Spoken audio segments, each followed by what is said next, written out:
कहते ऐसे क्षेत्र का, ऐसे राज्य का, ऐसे देश का विनाश हो जाता है जहां पर पों में गर्जना होती हो और जहां प्रतिमाएं हंसती हो। लेकिन विचार करो, बात हंसने की है और यहाँ बात बारीकी से विचार करो, यहाँ बात हंसने की नहीं है, यहाँ बात मुस्कुराने की है। हाँ, हंसना, बेहंसना, मुस्कुराना, ये तीन क्रियाएं हैं, तीन क्रियाएं, तीनों के काम अलग अलग हैं। हंसना माने सामान्य रूप से हंसना, बेहंसना बहुत जोर से। बेहंसने का प्रमाण है, गोस्वामी जी लिखते हैं, बोले बिहसी महेश तब ज्ञानी मूढ़न कोई। वहां पर शंकर जी बिहस, हाँ बोले बिहस, ये से बिहसना कहते हैं। और यहाँ पर हंसना नहीं है ना बिहसना है। क्या गोस्वामी जी लिखते हैं, ध्यान देना। अरे विनय प्रेम बस भई भवानी, खसी माल मूर्ति मुस्कानी। मूर्ति मुस्कराई है, हंसी नहीं है। हंसना अलग होता, मुस्कराना अलग होता, बेहंसना अलग होता है। चिंता ना करो, इस मुस्कराने में कोई ऐसी समस्या नहीं है, लेकिन बहुत सारे भाव हैं। पहला भाव, ज्वाला प्रसाद जी मिश्र अपनी टीका में लिखते हैं कि जो खसी माल वो क्या है, बोले मूर्ति जो बनी है उस पत्थर का नाम खसी माल। मूर्ति ही खसी माल पत्थर की बनी हुई है, इसलिए लिखा, बोले खसी माल मूर्ति मुस्क। खसी माल पत्थर की जो मूर्ति है वो मुस्कुरानी। अगला भाव देखें, श्री जानकी जी अत्यधिक प्रेम विह्वलता के कारण नेत्र बंद किए हैं और श्री गौरी जी को माला पहनाना चाहती हैं, लेकिन गौरी जी वो माला स्वीकार नहीं करना चाहती हैं। क्यों? कोई भक्त पूजा करे और भगवान प्रसाद ग्रहण ना करे तो मतलब कुछ गड़बड़ है ना। आज जानकी जी की माला को मैया गौरी स्वीकार नहीं करना चाहती है। क्यों? इस माला के अंदर अभिलाषा क्या है कि मैं पूजन करूं, भगवती प्रसन्न हो जाए और राम जी मुझे वर्ण करें, ऐसी अभिलाषा। ऐसी अभिलाषा से माला जो है वो गौरी मैया के गले में डाल रही है, लेकिन गौरी मैया भी विचार करती हैं कि ये माला केवल गौरी के गले में नहीं पड़ेगी, गौरी कभी अलग रहती ही नहीं है। सदा शंभु अर्धंग निवासिनी, कितना बढ़िया भाव। सदा शंभु अर्धंग निवासिनी, गौरी मैया के आधे अंग में अर्धनारीश्वर भगवान की मूर्ति देखी होगी, फोटो देखी होगी। आधी में शंकर जी और आधे में गौरी जी। जय हो गुरुदेव। जब शंकर जी विराजमान हैं और बर की अभिलाषा करके ये माला डालेंगी तो शंकर जी के गले में माला, मेरे साथ साथ शिव जी के गले में भी माला पड़ जाएगी। और शिव जी जानकी जी को मां मानते हैं तो घोर अनर्थ हो जाएगा। भाव देखें, घोर अनर्थ हो जाएगा। इसलिए कदापि मैं इस माला को अपने गले में स्वीकार नहीं करूंगी। अंततो गत्ता जानकी जी नेत्र बंद करके मैया गौरी के गले में वो पुष्पहार, वो बरमाल, वो जयमाल डालना चाहती हैं, लेकिन जब गौरी मैया ने स्वीकार नहीं की तो वो माल जो है चरणों में छूट गई। खसी माल मूर्ति मुस्कानी, अब मूर्ति मुस्कुराई, मैंने जो चाहा वही हुआ, माला को मैंने गले में धारण नहीं किया। पहला भाव। अगला भाव देखें, पहला क्या, दूसरा भाव और तीसरा भाव। कहते हैं मां गौरी ने पहले माला रूपी प्रसाद श्री जानकी को देना चाहा। उन्होंने कहा हमने माला स्वीकार कर ली, लेकिन जा विजय की माला, जा बरमाला अब जानकी जी के पास ही पहुंच जाए। हाँ? माला के बदले में माला प्रदान करना चाहती हैं। अगला भाव, मूर्ति मुस्कानी। क्यों मुस्कानी? मूर्ति इसलिए मुस्करानी कि नहीं नारद की बात पर भरोसा ही नहीं है। नारद वचन सदा सूचि साचा और सोबर मिले जाहि मानो अच्छा। और जब नारद ने ऐसो वचन दे दो तो इन्हें हृदय से दुखी होने का जरूरत है। इसलिए इन्हें नारद की बात पर यदि विश्वास नहीं है तो क्या हमारे आशीर्वाद पर विश्वास हो जाएगा? ऐसा विचार करके मूर्ति मुस्कानी। अगला भाव देखें, मूर्ति मुस्कुराने हंसने की बात, मूर्ति हंसती है लेकिन जब भक्त के भक्ति करने पर हंसती है तब वो जो है सुंदर फल देती है। चले जाओ श्रीमद् भागवत महापुराण में, जिस समय जड़ भरत को डाकुओं का सरदार बलि प्रदान करने जा रहा था भद्रकाली के आगे, उस समय भद्रकाली मैया की वो मूर्ति जो थी वो फट जाती है और वो लिखते हैं व्यास जी, सहसोच्चाट, वो मूर्ति फट जाती है और मूर्ति ठहाका लगा के जगदम्बा मैया प्रकट होती हैं। जब बोलिए काली मैया की, अपने भक्त का संरक्षण करती हैं, डाकुओं का और डाकुओं के सरदार का कत्ल कर देती है। मूर्ति हंसी लेकिन कोई गड़बड़ी तो नहीं हुई, फल तो अच्छा ही दिया। क्योंकि भगवान भी कहते हैं दुष्टों का विनाश करने के लिए, भक्तों का संरक्षण करने के लिए यदा यदा ही धर्मस्य, भगवान आते हैं। तो भैया आज महाकाली का प्राकट्य हुआ, मूर्ति हंसी लेकिन कोई दुष्परिणाम नहीं हुआ, सुंदर परिणाम हुआ। अगला भाव देखें, विनय प्रेम बस भई भवानी औ खसी माल मूरत मुस्कानी। आज श्री जानकी जी जब गौरी मैया से प्रार्थना करती हैं, भगवती मेरा मनोरथ पूर्ण करना, तो आज गौरी मैया स्वयं संकोच में पड़ जाती है। क्योंकि सीता जी कौन है? सीता जी जो पर ब्रह्म है, उसकी परम शक्ति है। सीता जी पराशक्ति है। सीता जी कोई साधारण शक्ति नहीं है। गोस्वामी जी मानस में कहते हैं, आदि शक्ति यही जग उपजाया, सो अवतरी मोर ये माया। वो आदि शक्ति है, वो पराशक्ति है। गोस्वामी जी कहते हैं कि जासु अंश उपजई गुण खानी, अगणित लक्ष्य उमा ब्रह्माणी।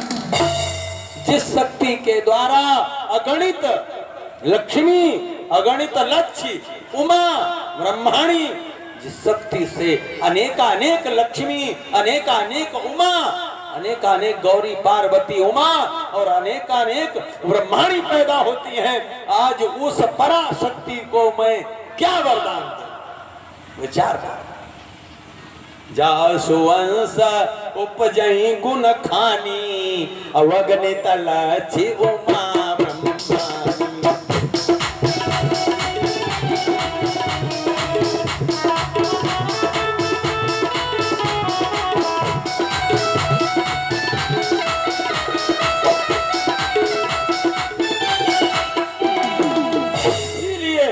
भगवती मैया गौरी साक्षात प्रकट हो गई और प्रकट होकर के मुस्कुरानी, और जो माला स्वयं को पहननी चाहिए थी वो माला उन्होंने जानकी जी को समर्पित कर दी।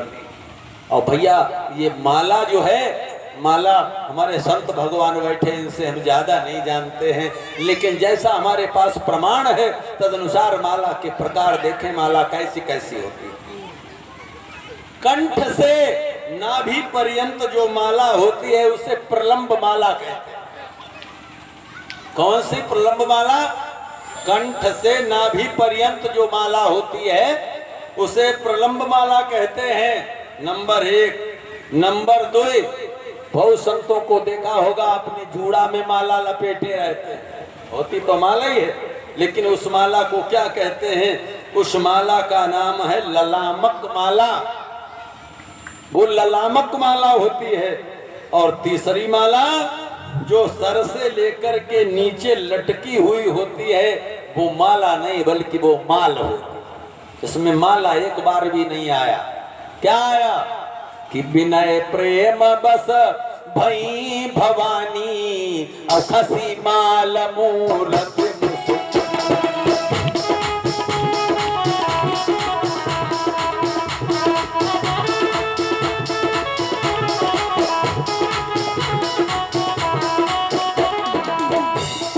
अर्थात वो माला गौरी जी से खिसकी और कहां गई? जानकी जी के पास। मानो उस माला के द्वारा ही गौरी मैया सीता जी को आशीर्वाद दे रही, अपना संकेत, अपना भाव प्रकट कर रही। क्या माला के साथ साथ स्वयं प्रकट हो जाती हैं और कहती हैं कि सुनु सिय सत्य आशीष हमारी और पूजी मन कामना तुम्हारी, और नारद बचन सदा सुच साचा और सोबरु मिलई जाई मनुराचा। मूर्ति बोली। गोस्वामी जी कहते, अब आप कह दो पंडित जी क्या प्रमाण मूर्ति बोली कि नहीं बोली? तो प्रमाण ले। मूर्ति बोली, मूर्ति बोलने का प्रमाण है गोस्वामी जी ने गीतावली में लिखा है, पद नंबर 72 पढ़ लेना। गीतावली में पद नंबर 72 में गोस्वामी जी ने लिखा मूर्ति बोली, मूर्ति कृपाल मंजुमाल दई बोलती भई। गोस्वामी जी गीतावली पद नंबर 72 में लिखते हैं कि मूर्ति कृपाल मंजुमाल दई, माल ही आया यहां पर भी, मंजुमाल दई बोलती भाई। सुंदर माला दी और बोली, क्या बोली कि मनु जाहिरा चौ मिलई सोबर सहज सुंदर साबरो करुणा निधान सुजानशील स्नेहु जानत राबर। यही भांति गौरी असीस सुनि सिय सहित हरसियली तुलसी भवानी पूजी पुनि पुन मुदित मन मंदिर चली। बोलिए श्री नागबिंद सरकार की। भैया इधर जानकी जी भी अपने महलों में आ जाती हैं, उधर प्रभु श्री राम भी अपने गुरु जी के पास आ जाते हैं। जानकी जी को मैया ने आशीर्वाद दिया, मनुजाहिरा चौ मिले सोबरु साथ सुंदर साबरो। और इधर कि सुमन पाई मुनि पूजा कीनी और पुनिया से सदो भाई न दीनी।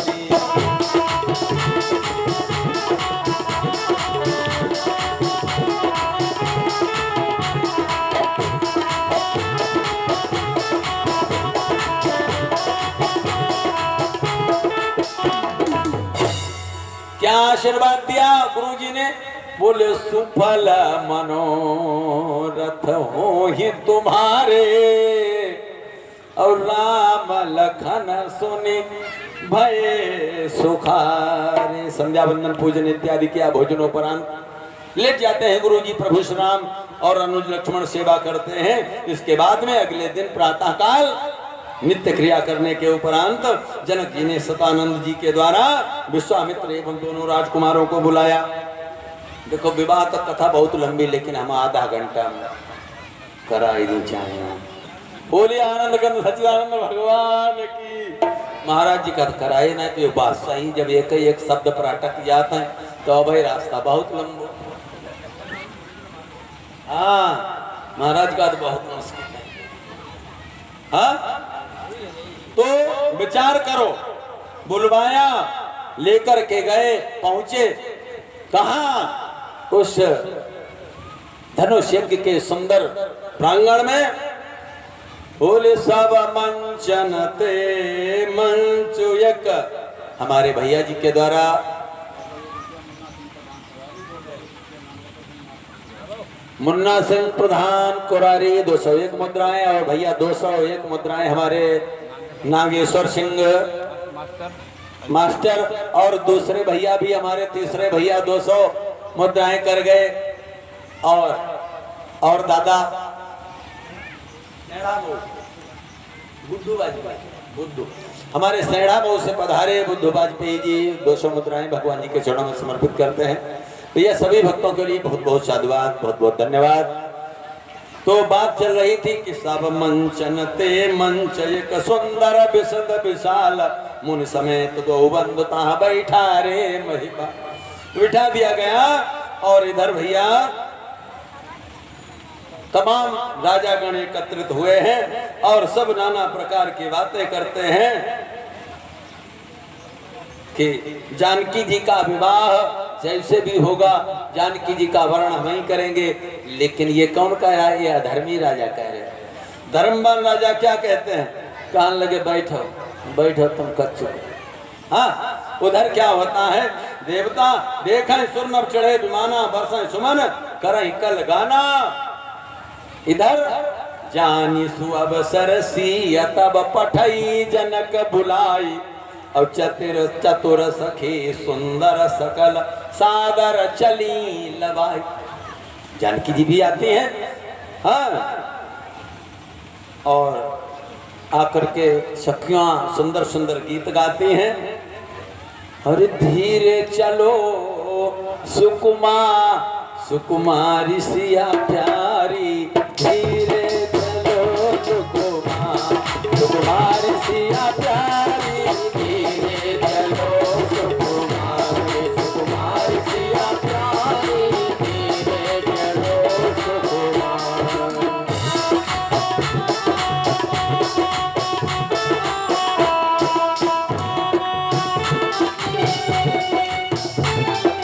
सखियां नाना प्रकार के सुंदर सुंदर गीत गाती हैं। और भैया जब देखा क्योंकि मैया जानकी उनकी शोभा क्या, वो तो शोभा की खान है। आज इस प्रकार से भैया नाना प्रकार से राजा देख देख करके अपने अपने मन की बात एक दूसरे से कहते हैं। उधर जनक जी के कथनानुसार बंदी जनों ने प्रण की घोषणा की। बोले बंदी वचन बर सुना सकल महिपाल और भुज उठाए भुज विदेह पन विदेह कर काई हम भुजा उठाए विशाल। क्या कि राजा की सब सौगंध शपथ अरे धनुआ द्वारा पूर्ण होगी धनुआ द्वारा पूर्ण होगी धनुआ द्वारा पूर्ण होगी। जो तीर धनुष को तोड़ेगा सीधा उसको वर भर होगी।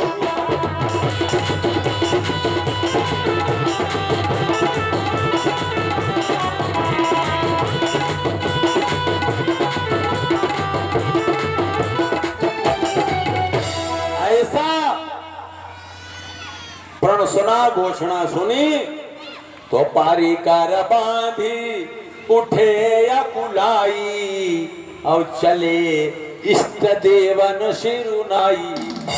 तमाम राजा अपने अपने इष्ट देवताओं को मनाते हैं और विचार करते आज धनुष हम ही तोड़ दें और हम तोड़ दें फिर तो क्या कहना।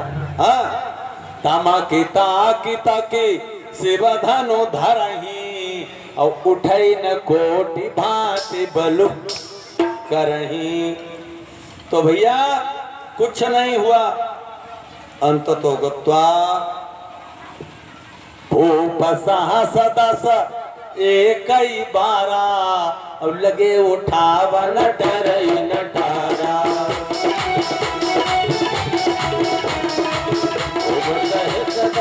एक ही बारा लगे उठावन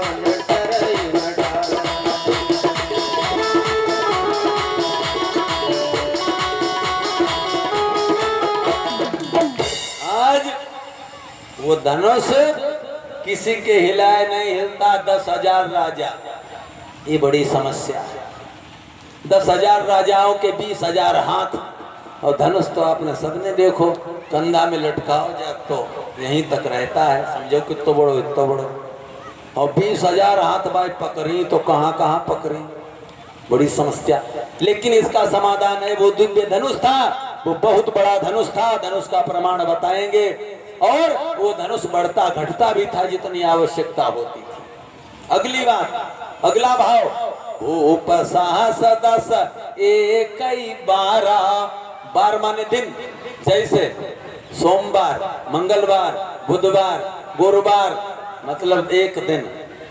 10,000 राजाओं ने एक दिन में मशक्कत करी, ताकत आजमाई। आदि आदि बहुत सारे भाव हैं। तो भूप साहस दस एक बारा, लगे उठावन टरई नटारा। महाराज विदेह व्याकुल होते हैं और इधर गोस्वामी जी कहते सुनो, साधारण राजाओं की बात छोड़ो। बोले रावण बाण छुआ नहीं चापा, रावण और बाणासुर जैसे बलवान महापराक्रमी जिन्होंने कहते छुआई नहीं। आज इस प्रकार से कहते हैं कि धनुष उठाने की बात छोड़ो, धनुष कोई तिलवर हिला भी नहीं पाता। लेकिन विचार करो, ये धनुष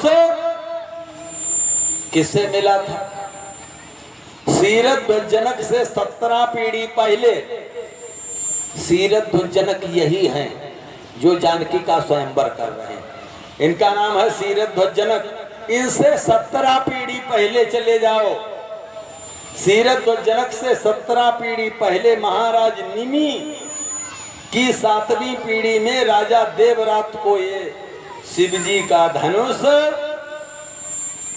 कहते हैं, जिसका नाम पिनाक है, ये देवताओं ने प्रदान किया।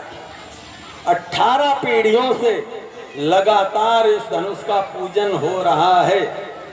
ये धनुष एक मंजूसा में रखा था, पेटिका में रखा था, और उस पेटिका में 8 पहिया लगे थे। जोठी नाई का हाथ वाल्मीकि रामायण पढ़ लेना। हाँ, 8 पहिए लगे थे तथा 5000 बलशाली योद्धा उस पेटिका को खींच के लाए। ऐसे नाई का उन्हें उठाए के दाता हो। 5000 बलशाली योद्धा उस पेटिका को खींच के लाए हैं। हाँ, और इसमें करोड़ों घंटियां बनी हैं, बहुमूल्य हीरे जवाहरात मणियां लगी हुई हैं। ये जनक की संज्ञा कहां से चली? जनक कहां से हुए? महाराज निमि के मिथि हुए, मिथि के जनक हुए, और इन्हीं जनक से जो भी आगे राजा हुए हैं उन्हें जनक की संज्ञा से जाना गया।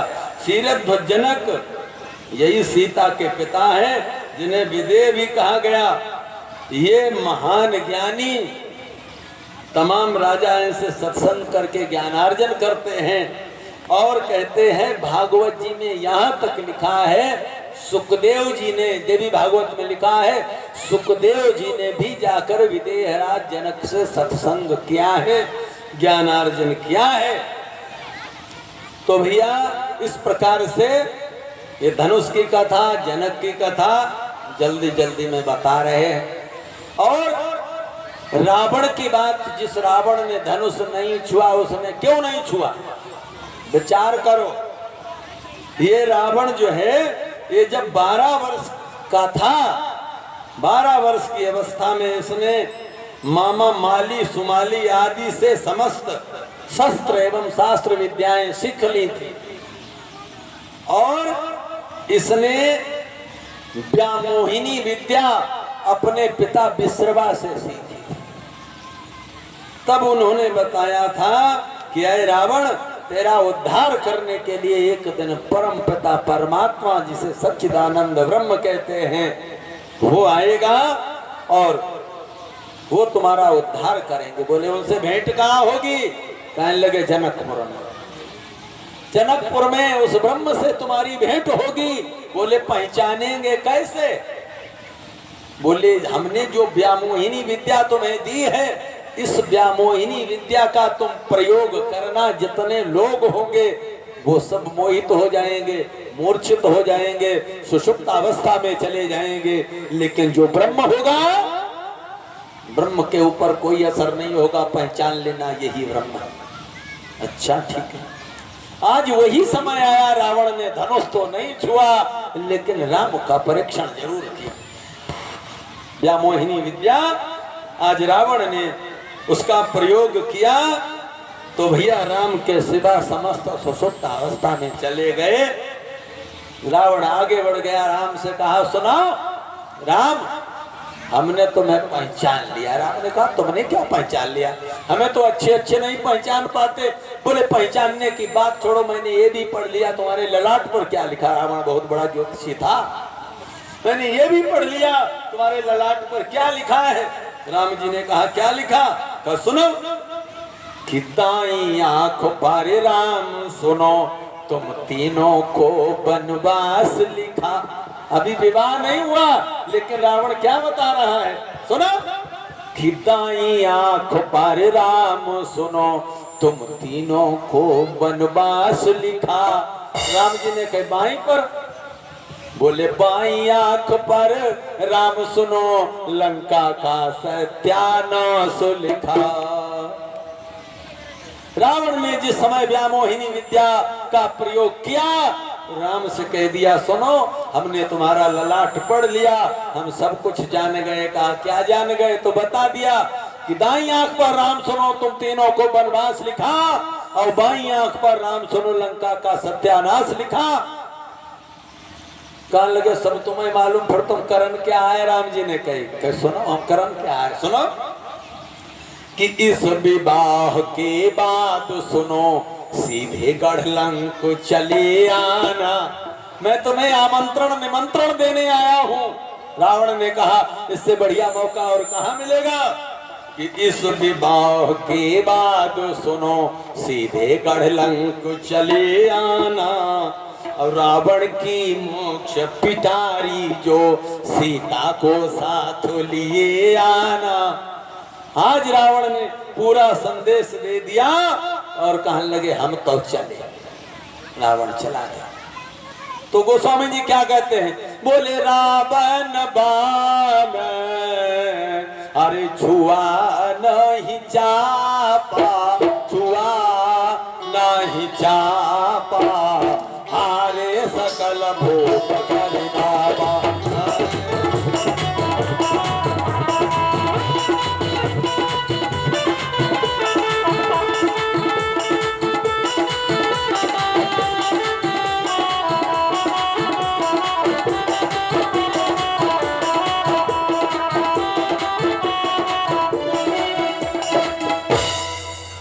भैया जब रावण बाणासुर जैसे योद्धाओं ने धनुष को नहीं छुआ और जिसने छुआ वो हिला नहीं पाए, राजा जनक को ये गुस्सा आई। गुस्सा आना स्वाभाविक, जब कामना की पूर्ति नहीं होती है तब व्यक्ति को क्रोध आता है, स्वाभाविक है। क्या कहा कि दीप दीप के भूपति नाना, आए सुनी हम जो पंथाना, देव धनुष धर मनुष्य शरीरा, विपुल वीर आए रणधीरा। लेकिन कोई भी धनुष को ना उठा सके ना हिला सके। अरे उठाने तोड़ने की बात छोड़ो, कोई हिला ही देता तो अभी मैं समझ लेता कि इस पृथ्वी धराधाम पर वीर है। कहने लगे कि हे दीप दीप के राजा गण, अरे हम किसे कहें बलशाली है, अरे हमको तो ये विश्वास हुआ, अरे पृथ्वी वीरों से खाली है।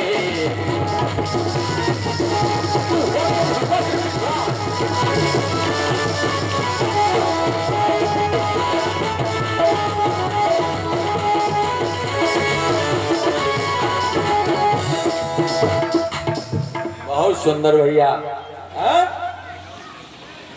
कि जो बल बला रहे थे, हाँ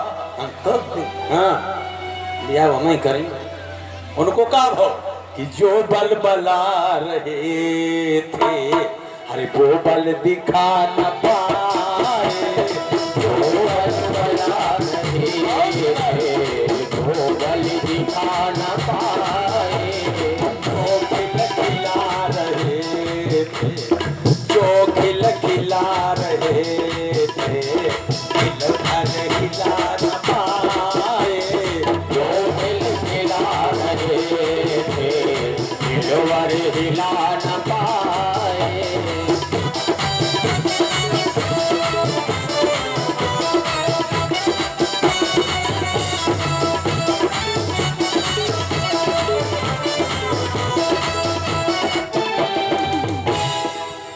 जनक जी कहने लगे सुनो, बोले या सरा छोड़ प्रस्थान करो, हर दुख हमें दिया है दाता ने, दुख हमें दिया है दाता ने, दुख हमें दिया है दाता ने, सीता सुकुमारी का विवाह लिखा ही नहीं विधाता।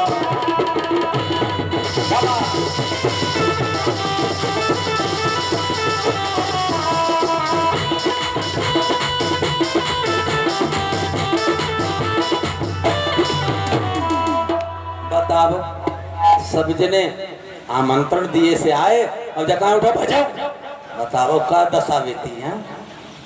कहने लगे जाओ जाओ, हम जान ले सब।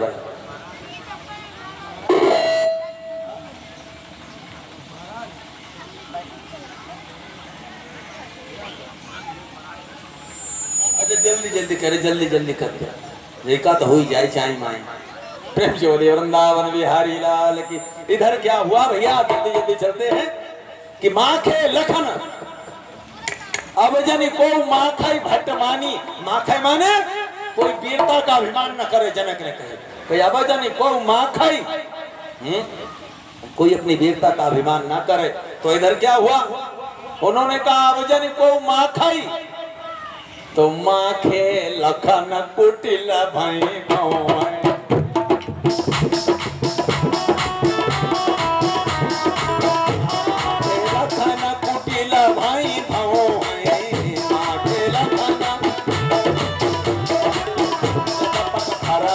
नया नारी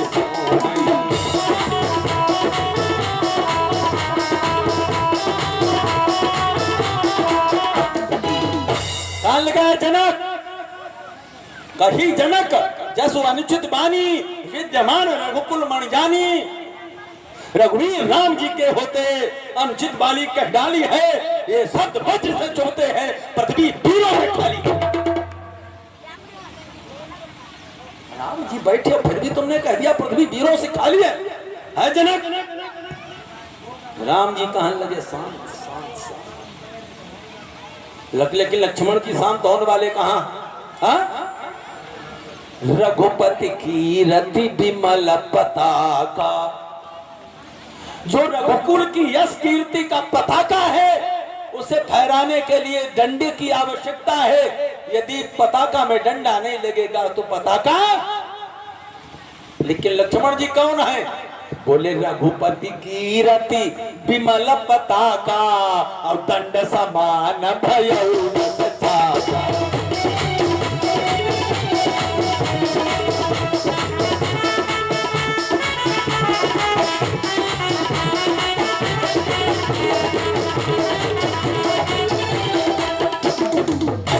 कहने लगे राम जी ने कहा शांत, कहने लगे शांत।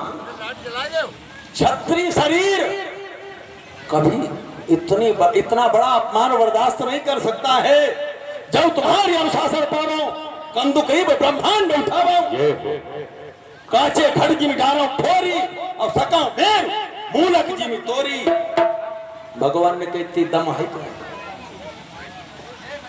लगता अहंकार हो गया लक्ष्मण, क्या इतनी शक्ति है? तब प्रताप महिमा भगवाना, और काबा पुरो बिना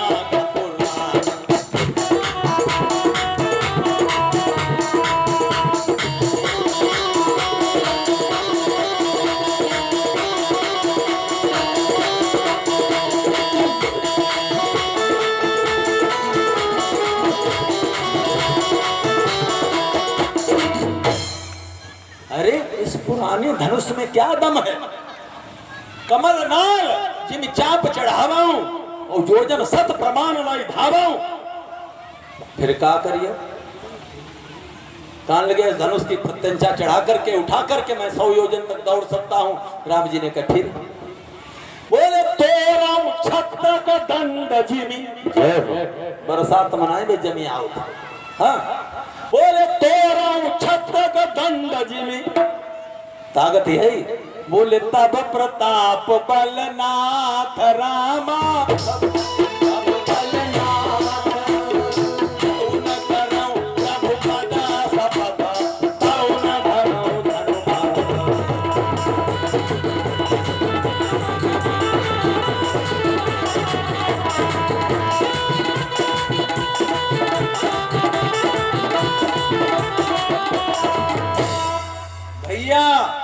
लखन सकोप बचन जब बोले डगमगानी माही। ये हो शेषावतार की गर्जना है। पृथ्वी कंपायमान हो गई, पृथ्वी हिलने लगी कि बाजुए कहीं पर फड़केगी। कहने लगे जनक सुन लो, जहां रघुवंशी बैठे हो वहां पर मान सम्मान की यदि बात आ जाए तो अनुचित वाणी मत बोल देना। बहुत सुंदर कि बाजुए कहीं पर फड़केगी और दिल आज कहीं आरत होगा, दिल आज कहीं आरत होगा और जिसको सुनकर रोमांच बढ़े गुरुदेव वो आज महाभारत होगा। स्वामी जी महाराज की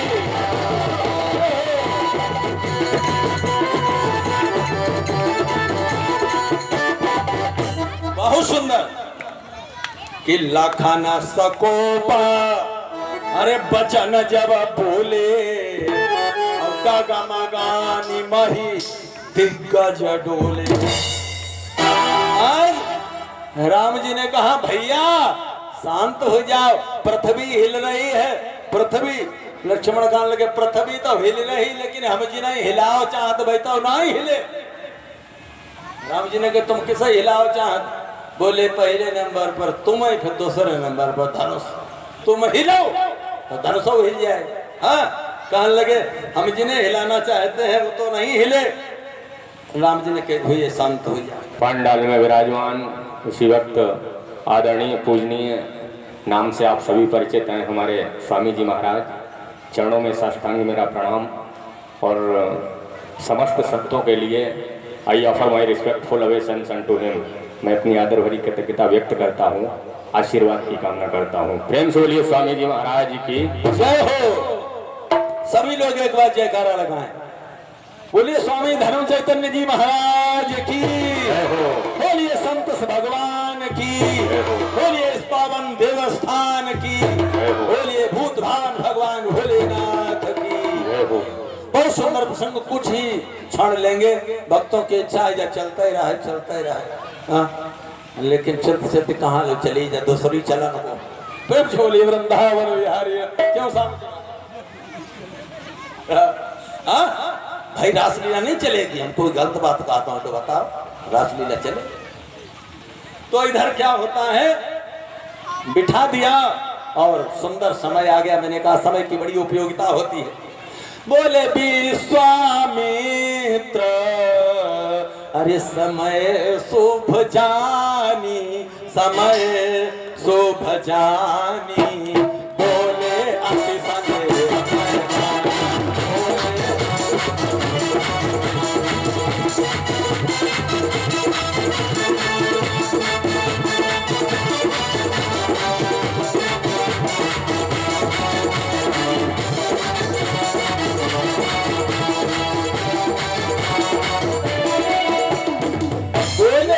सने हमें जानी, विश्वामित्र समय शुभ। क्या बोले? बोले उठा हूं राम भंजा हूं भवचा, मेटा हूं तात जनक परितापा। अच्छा गुरु जी की आज्ञा तो भैया सिरोधार्य है कि सुनी गुरु बचन चरण सिरु नावा, ओ हर सुबिसाद न उर कछु आवा। आज गुरु जी के चरणों में प्रणाम करते हैं और उठ करके खड़े हो गए।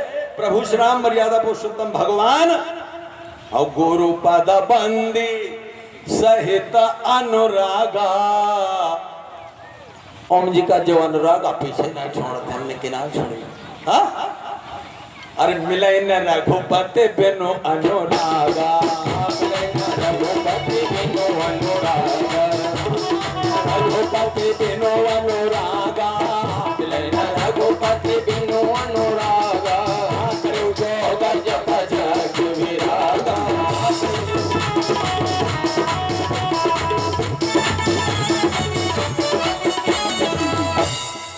तो गुरुपद वंद सहित अनुरागा और राम मुनि न सन आयसु मांगा।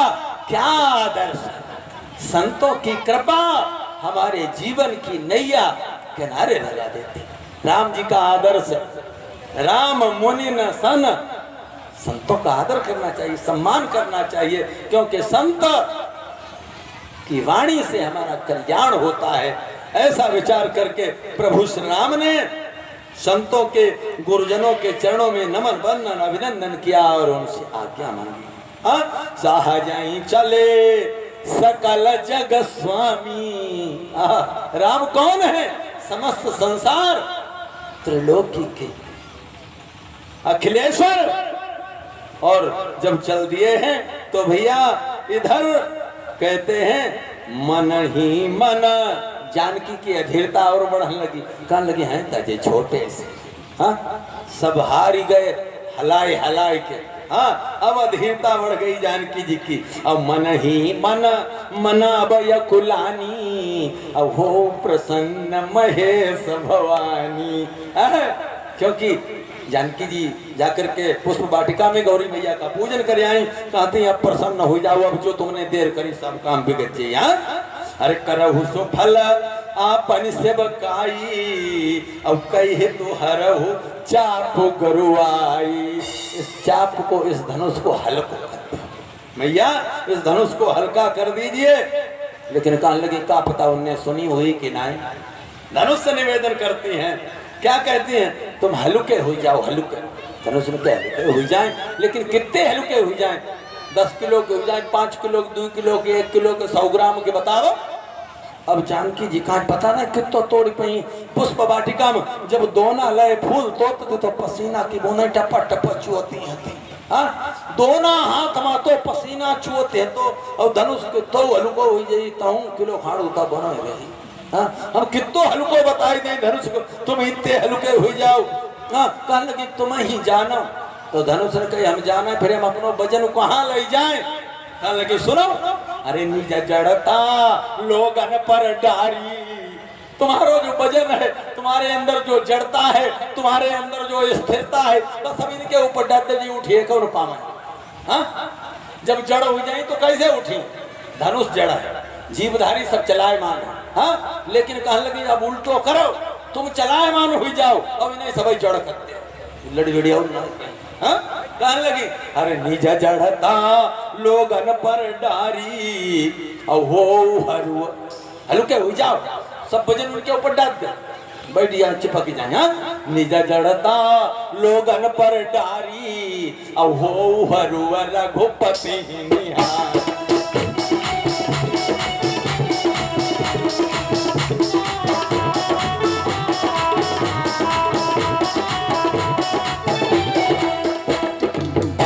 भैया कहने लगे तुम इतने हल्के हो जाओ, इतने हल्के हो जाओ। उन्हें देख लो भाई, सामने से आओ, उन्हें देख लो। हो हरुआ रघुपति ही निहारी, उन्हें देख लो भाई, जितो उठाए पामे तित्ते हल्के हो जाओ। धनुष के ठीक चिंता न करो। और इधर कहते हैं प्रभु श्री राम विचार करते हैं कि हम तो जाए रहे धीरे धीरे, बड़े आराम से जाए रहे, लेकिन जो इतना व्याकुल है, जो इतना अधीर है, और भैया त्रसित बारी बिनु जो तनु त्यागा, और मुए करही का सुधा तड़ा।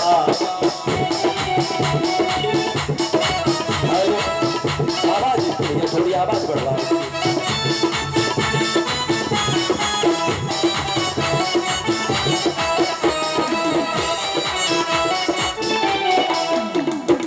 भगवान राम विचार करें कि हम तो धीरे धीरे जा रहे, जानकी जी अधीर हो रही।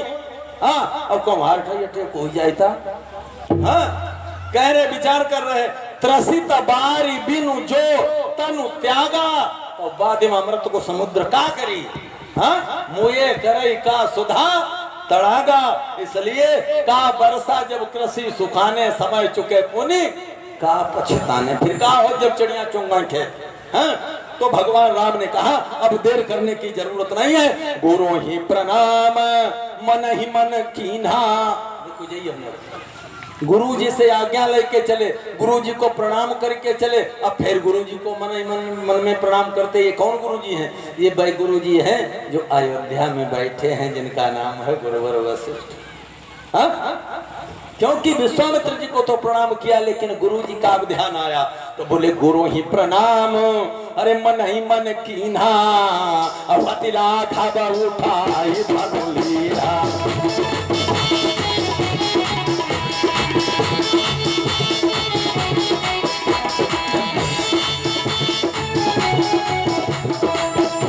राम जी ने धनुष उठा लिया, लक्ष्मण जी ने ललकार लगाई, सुनो दिस कुंजर कमठ आई कोला, धराऊ धरन धरी धीर में डोला, कहीं पृथ्वी कंपित ना हो जाए, इसलिए इसको संभाल के रखो। आज इस प्रकार से चारों दिशाओं को जो अपने मस्तक पर धारण करने वाले 4 दिग्गज हैं, 4 दिग्गज, उन दिग्गजों के नाम सुन ले। पूर्व दिशा का दिग्गज कौन है जो अपने मस्तक पर पृथ्वी को धारण किए है? उसका नाम है विरूपाक्ष। विरूपाक्ष जो दिग्गज है वो पूर्व दिशा की पृथ्वी को संभाले है। और पश्चिम दिशा का दिग्गज जो है उसका नाम है सौमनस, वो सौमनस है। और दक्षिण का महापद्म और उत्तर दिशा का श्वेतभद्र। आज उन दिग्गजों से निवेदन किया, कहा सुनो पृथ्वी कहीं हिल ना जाए, राम चाहाई शंकर धनु तोरा, अब हो सजाग सोनिया यशोमोरा।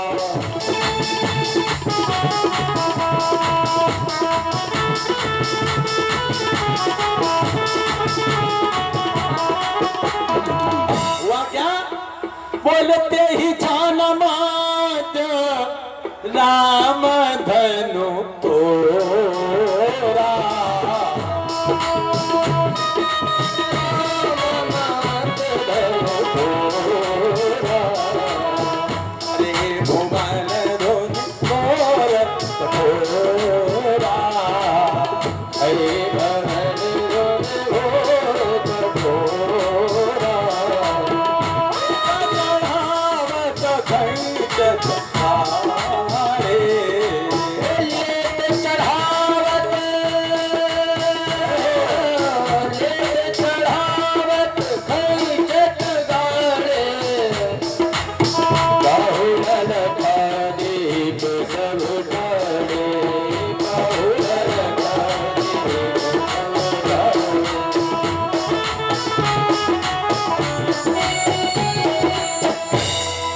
किसी ने देख नहीं पाया, कब उठाया, कब लिया, कब झटका मारा, कब तोड़ दिया।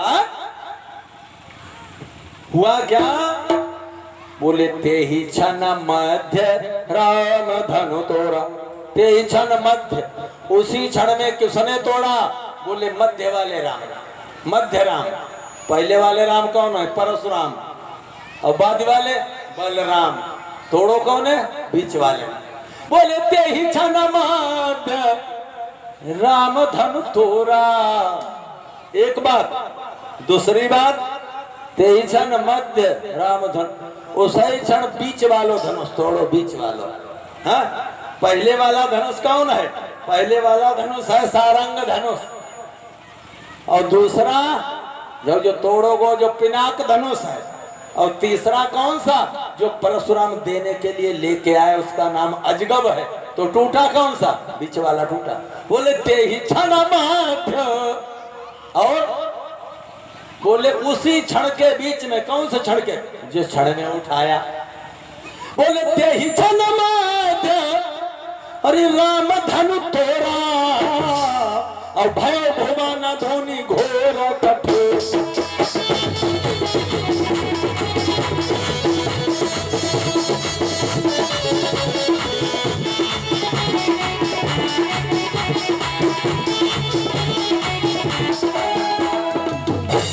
श्याम कान लगे सोना बरेली वाले। बोले इतने में चर शब्द हुआ, और फिर गूंजा ये तड़ाका सा, फिर गूंजा ये तड़ाका सा। रघुनंदन ने धन तोड़ दिया, दुनिया में हुआ धमाका।